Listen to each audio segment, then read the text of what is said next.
Až 80% Slovákov a Sloveniek rieši žalúdočné a tráviace problémy.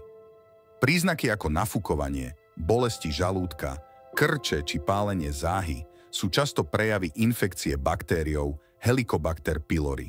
Vedeli ste, že touto baktériou je infikovaný takmer každý druhý človek?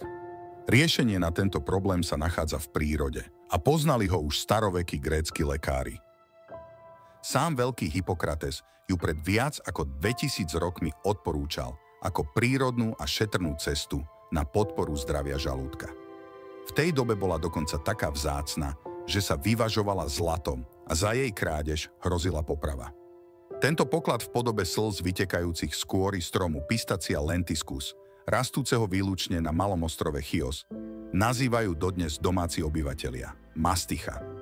Spôsob pestovania a zberu tejto vzácnej živice sa za tisícky rokov nezmenil.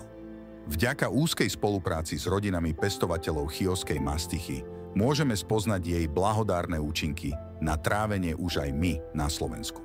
Prírodný produkt Masticha Active kúpite na mastichaterapia.sk.